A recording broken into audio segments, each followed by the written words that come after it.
कहानी की शुरुआत होती है दुर्गा देवी के उस मास्टर प्लान से जो अब अपने आखिरी चरण में पहुंच चुका है। वह अर्जुन और टुकुन को लेकर श्रुतो मामा के घर के बाहर गाड़ी रोकती है। तभी उनकी बुलवाई हुई दूसरी गाड़ी भी वहां आकर रुकती है, जिसमें दुल्हन के वेश में एक लड़की और उसके माता पिता बने दो बुजुर्ग उतरते हैं।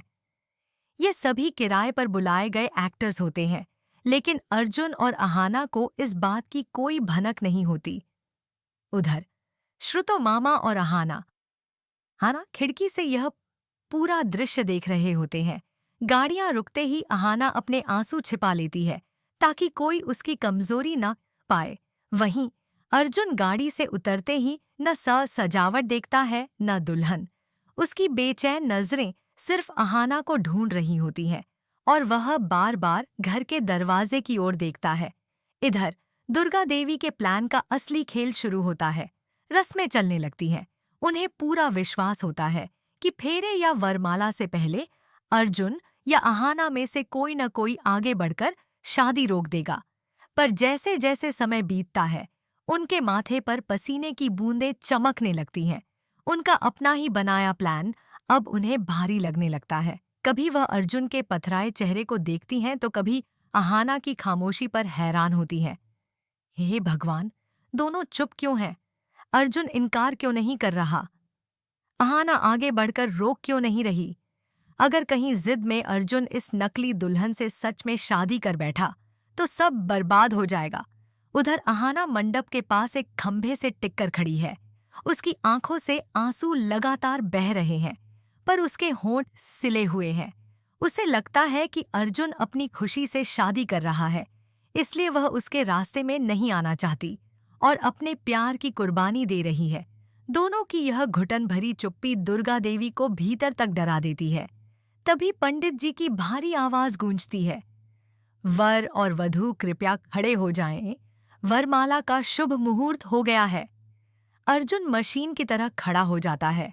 नकली दुल्हन भी हैरान होती है कि यह कैसी अजीब शादी है, लेकिन पैसे लेकर आई है, इसलिए अपना रोल निभाती रहती है। अर्जुन जैसे ही वरमाला उठाता है, उसके हाथ कांप उठते हैं। चारों ओर नजरें दौड़ाकर वह अहाना को ढूंढता है और उसकी आंखें अहाना से मिलते ही जैसे चीख पड़ती हैं। बस एक बार रोक लो मुझे, कह दो कि तुम मुझे चाहती हो। पर अहाना नजरें झुका लेती है और अर्जुन का दिल टूटकर बिखर जाता है। अब नकली दुल्हन वरमाला लेकर आगे बढ़ती है।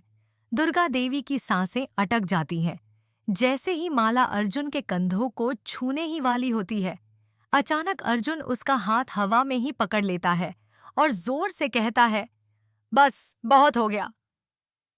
वह वरमाला छीनकर हवन कुंड में फेंक देता है। पूरा मंडप स्तब्ध रह जाता है। पगड़ी उतारकर जमीन पर फेंकते हुए वह दहाड़ता है, मैं यह शादी नहीं कर सकता माँ। मैं अपनी और इस लड़की की जिंदगी बर्बाद नहीं कर सकता। मैं किसी और का हो ही नहीं सकता। यह कहकर वह सीधे अहाना के पास पहुंचता है। उसके कंधे पकड़कर उसे झकझोरते हुए रो पड़ता है, तुम चुप क्यों हो अहाना? मैं किसी और का होने जा रहा हूँ कक हूँ, और तुम्हें कोई फर्क नहीं पड़ता। भाड़ में गई दुनिया, भाड़ में गई रस्में। मैं सिर्फ तुमसे प्यार करता हूँ और हमेशा तुम्हारा ही रहूंगा। अर्जुन की यह तड़प और सच्चा प्यार देखकर दुर्गा देवी की सांस में सांस आती है।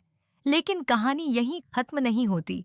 इतनी बड़ी बात सुनने के बाद भी अहाना का स्वाभिमान उसे बोलने नहीं देता।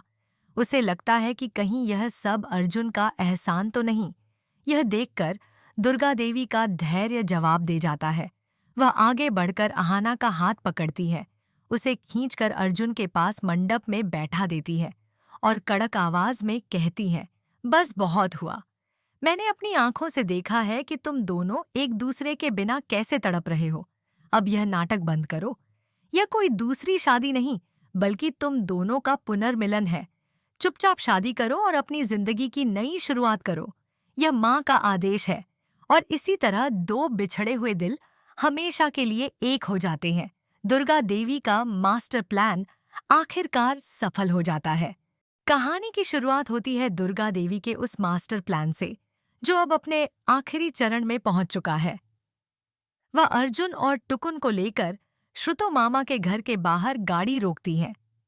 तभी उनकी बुलवाई हुई दूसरी गाड़ी भी वहां आकर रुकती है, जिसमें दुल्हन के वेश में एक लड़की और उसके माता पिता बने दो बुजुर्ग उतरते हैं। ये सभी किराए पर बुलाए गए एक्टर्स होते हैं, लेकिन अर्जुन और अहाना को इस बात की कोई भनक नहीं होती। उधर श्रुतो मामा और अहाना हाना खिड़की से यह पूरा दृश्य देख रहे होते हैं। गाड़ियां रुकते ही अहाना अपने आंसू छिपा लेती है ताकि कोई उसकी कमजोरी न पाए। वहीं अर्जुन गाड़ी से उतरते ही न सजावट देखता है न दुल्हन। उसकी बेचैन नजरें सिर्फ अहाना को ढूंढ रही होती हैं और वह बार बार घर के दरवाजे की ओर देखता है। इधर दुर्गा देवी के प्लान का असली खेल शुरू होता है। रस्में चलने लगती हैं। उन्हें पूरा विश्वास होता है कि फेरे या वरमाला से पहले अर्जुन या अहाना में से कोई न कोई आगे बढ़कर शादी रोक देगा। पर जैसे जैसे समय बीतता है, उनके माथे पर पसीने की बूंदें चमकने लगती हैं। उनका अपना ही बनाया प्लान अब उन्हें भारी लगने लगता है। कभी वह अर्जुन के पथराए चेहरे को देखती हैं तो कभी अहाना की खामोशी पर हैरान होती हैं। हे भगवान, दोनों चुप क्यों हैं? अर्जुन इनकार क्यों नहीं कर रहा? अहाना आगे बढ़कर रोक क्यों नहीं रही? अगर कहीं जिद में अर्जुन इस नकली दुल्हन से सच में शादी कर बैठा तो सब बर्बाद हो जाएगा। उधर अहाना मंडप के पास एक खंभे से टिककर खड़ी है। उसकी आंखों से आंसू लगातार बह रहे हैं, पर उसके होंठ सिले हुए हैं। उसे लगता है कि अर्जुन अपनी खुशी से शादी कर रहा है, इसलिए वह उसके रास्ते में नहीं आना चाहती और अपने प्यार की कुर्बानी दे रही है। दोनों की यह घुटन भरी चुप्पी दुर्गा देवी को भीतर तक डरा देती है।